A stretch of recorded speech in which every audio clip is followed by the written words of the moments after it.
all the respectable people sitting in the audience right now. This day is very important to Kashmiris and also to all those people who are expressing solidarity with the Kashmiri people.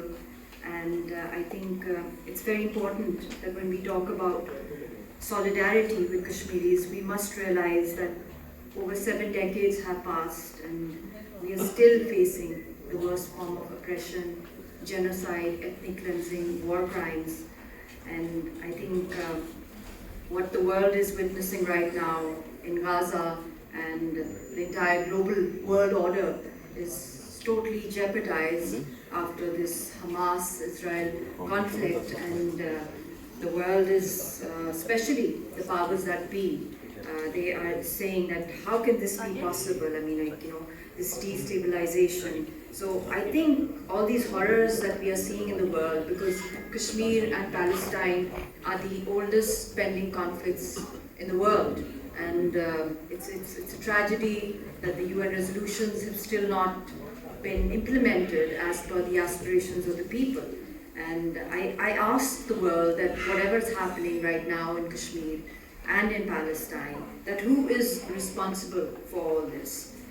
If all the democratic voices of peace and non-violence are shunned, are killed, are silenced, are hanged, then I think voices of pacifism and peaceful resistance are suffocated, then it is my firm belief that when all those democratic principles are not allowed for these movements, then obviously the way forward for the people is to pick up the gun, to follow the armed struggle, which is their right as well.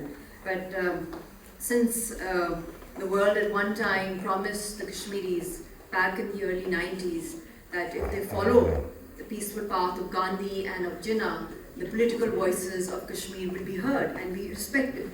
But I'm afraid that over 3 decades have passed, and till date, what we are seeing is that our entire leadership, our future generations, all are languishing in jails, in torture cells, in underground torture cells, and facing third-degree tortures. And I myself would like to add that when we talk about human rights violations happening on the soil of Indian illegally occupied Jammu and Kashmir, we must not ignore the growing terror network of RSS around the world, globally as well, the transnational terrorism of India.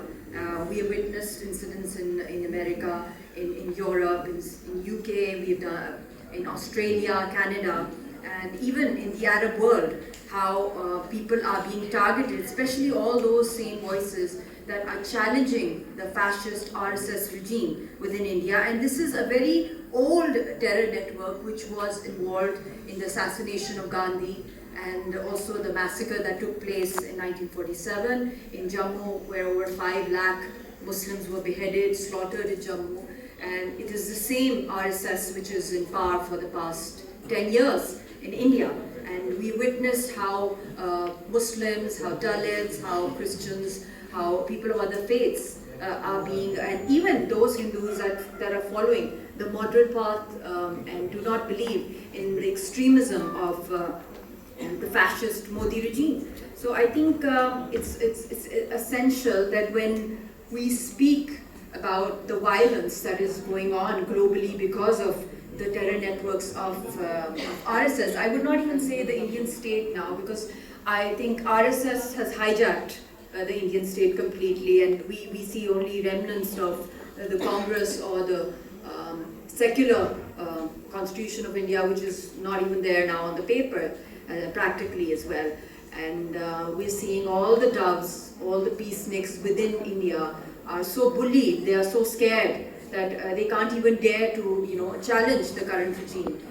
But when we look at the world, we look at the universal jurisdictions, we look at the Universal Human Rights Charter, we see that the first clause is that every human being has a right to honor, dignity and freedom. Right here when I'm standing, addressing this, our family is in mourning right now. I lost my mother on 15th of January. She was a beautiful, energetic, healthy woman. and she was the main source of strength. She was a former politician who fought for the rights of women participation in Senate, got ordinance repealed by General Ziaul Haq at one time, a young fighter with a fighting spirit for, standing up. And when I made this decision of marrying one of the most controversial figures in the world, Mohammad Yasin Malik, during a peace process that took place in 2005 when I was a young teenager, I met him, and that peace process happened when the international world became a guarantor, and you have the Americans sitting here.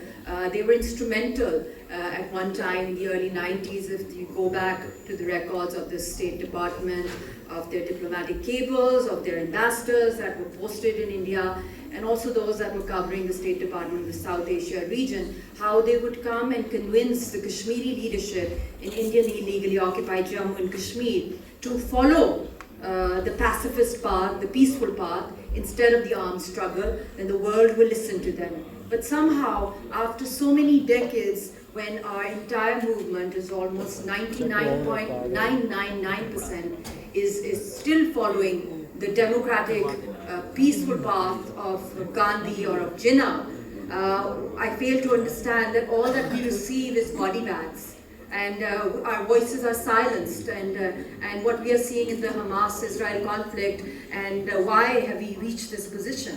Why is the world, become so intolerant to the peaceful voices? So this is the turning point in the world, where I think if peaceful voices of Kashmir struggle are being targeted globally, and just recently when I lost my mother, because she is a shaheed of this movement, because she was being slow poisoned for the past 3 years, and so were we, our family. My daughter is only 12 years old, and she addressed the Azad Jammu and Kashmir Assembly, the youngest child in the world to address an assembly ever, and her only appeal was that she wanted to meet her dad.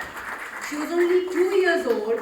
I mean, Americans used to call Yasin the Gandhi of Kashmir at one time, and so were the Europeans, and him, along with the other Kashmiri leadership, Shaheed Saeed Ali Gilani Saab and others, they endorsed that, okay, fine, if the world is putting confidence in the political voices of Kashmiris, we will honor that. But I am still shocked and traumatized that till date, there is a complete criminal silence.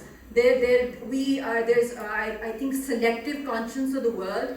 I think maybe we don't even exist on the planet right now for the world that be, but I must warn all of you that if my mother was targeted, because our family is a symbol of the peaceful resistance, and being targeted on Pakistani soil, when we do have all the security over here, and people are watching us from all over the world, and India can penetrate to this level. So if our voices, my husband is facing a death sentence and Modi wants to hang him, and God forbid if that happens to him, then I'm not warning the world, this is a fact, that every Kashmiri will follow the armed struggle, because he was the symbol of that resistance, because he was the pioneer of the armed struggle, my husband, who started the armed struggle. And when he believed, we honored all those pacts of peaceful resistance. This is the slap on our face that we get, is transnational terrorism of India. And I lost my most beautiful mother, the Iron Lady. She was a lioness in my life and for this entire movement, and all we wanted was that to be heard, the peaceful resistance. And if we are eliminated, then I'm sorry. Our people are ready, even if they don't have weapons, they'll become suicide bombers. So the world should realize that it won't only be Kashmiris who will be there resisting. We will have people from all over the world, because now the global trend is to follow, because there is no international law being implemented. It's like Dr. Faktu and Musarrat Alam. Otherwise, I think that chair is empty. It's going to become completely empty and silenced. And then the world will have no political peaceful voice from the Kashmiri stakeholders, who are the principal party. So we look at Statue of Liberty.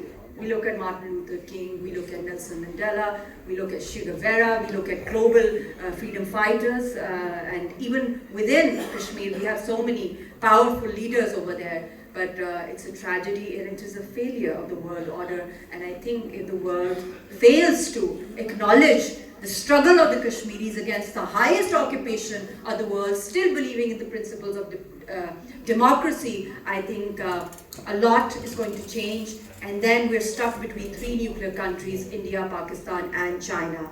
So what are we expecting? And I feel sorry for India right now, even for Rahul Gandhi and others politicians over there who are still trying to speak up that, you know, we want to.